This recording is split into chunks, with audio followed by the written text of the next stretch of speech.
Hello and welcome.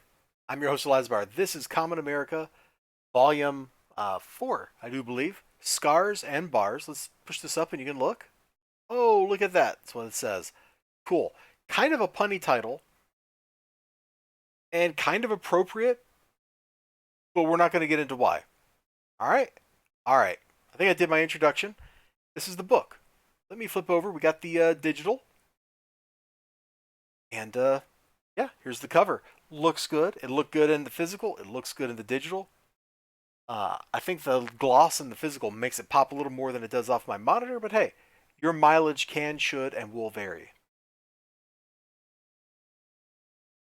I like the Mark Twain quote that they got on the inside front cover here. Volume 4, November 2021. These dudes crank books out, man. They're just all over the place. And we're not going to jump around quite as much as we have in some of the other looks at these books that we've done. We're actually just going to look at like the first 10 pages of the book, all in a row. And then we'll jump around a little bit. And you're like, why? Well, if you didn't know who Vermilion Masquerade was, this goes into why she is the way she was. Like, if you were completely caught off guard by her behavior, which I think to a great extent you're supposed to be. Like, if you go back and you think about it, you go, oh, yeah, I can kind of see that. Well, this clears it up. This tells you exactly why Vicky is the way Vicky is. As a student, as a kid, you know, they hung out together. Her teacher pushed her. She wanted to do art. Her teacher pushed her. Go to science. But I want to make art. Go to science. But I want to make art. Go to science. And her dad's like, oh, okay. And of course, like a good little kid, she's like, well, okay, if I can keep making sculptures. Yeah, you like playing with clay. Great. You're going to be a geologist. She's adorable, isn't she? Absolutely adorable. It could be a lot of fun. Of course, that's like, whoo, because she's out here making giant monsters out of mud and stuff instead of just like making little figures. So here we are back in the present. Her friends know she's the bad guy. They absolutely know she's the bad guy. And she's hanging out, still pretending to be doing her normal job and not being a supervillain. And they're calling her every day. Vicky, Vicky, Vicky, hey Vicky, Vicky, hey Vicky, Vicky, hey Vicky. Here's her boss. I need you to go to a conference. Smash. Mm-hmm. Now it makes sense why in that other one, that other book, it was like, all about the home front, right? Because she knew them. It really was a battle at home. So now this one's scars and bars. What are the scars? The scars are emotional scars. They're pain, things that you build up over decades, and you got to deal with that kind of stuff. And this is them dealing with it by forming mud all around their hand and punching mirrors. Look, that's bad luck, Vicky. That is absolutely bad luck. And then here are her friends, right? Well, at least her friend. I don't know if the others are her friends, but Carly certainly is her friend. Carly has been trying to get in touch with her. And then it's like, well, she's not answering. So let's get changed. Fateful lightning. Boom. And they got to fight a guy. Bandit Okami, right? Bandit Wolf. Look, he just called him Wolf, okay?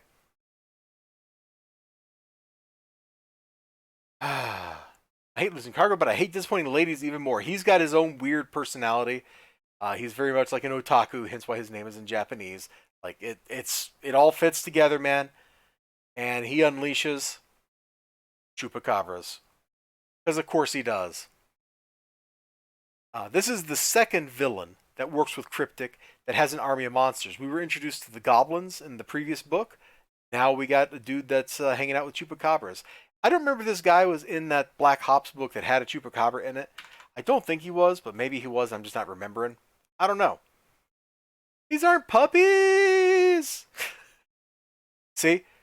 Even we're doing something kind of serious, they're being attacked by monsters or whatever, we're still getting some laughs. This guy's a weirdo. She's a little weirdo. It all works. It fits together. It feels very wholesome. Meanwhile, Lansky and his partner, They're like shredding files and stuff, but look at this. I'm not going to show you the next page, but look at this. The partner has a secret. He's not just some dude.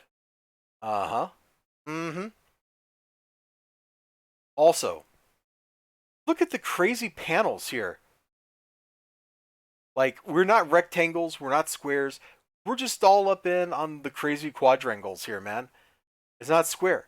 We can look at some of the other panels. Let's go back. Oh, I scrolled down a little too far. Right, like page 4. See how squared up and normal they are? And then we get to that panel where, or that page where there's crazy stuff happening. Come on, please load, please load. And the panels are irregular. That's a fun visual distinction to really add emphasis to what's going on this page. And ultimately, this is the source of the scars. This is the source of everything. People just think of her as Carly's friend. They don't think of her as Vicky. They don't think of her as Vermilion Masquerade even. She's Carly's friend. And because of that, she's denied her own agency. She's denied her own personhood. At least that's how she feels in her mind. And that's kind of what drove her to become the villain that she became. It's all about how relationships fit together. And I just want to flip over to this page, regardless of anything else, just because look at that smooch right there. Speaking of stuff that's happening, a little slow burn across books here, and look at Carly's face back here. Look at that, man. What a hot kiss. Like that. Books a ton of fun.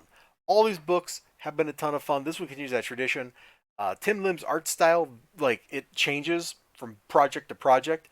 It looks a little different every time, but somehow it's still recognizably Tim Lim. Don't know how he pulls that off, but he does. There's plenty of action, plenty of danger, plenty of stakes, plenty of heartfelt emotion, plenty of little jokes, all scattered throughout this book. It's a great, full entertainment complex. But I guess to really get the joy out of it, you got to read the previous issues of Kamen America so that you kind of have context for why they're smooching, for why Vicky's freaking out, all that kind of stuff. If you came into this and it was your first book, probably not such a good choice. Anyway, you all take care of yourselves. You have a great day. Remember to like, comment, subscribe, all that good stuff. I hope to see you again. Bye-bye.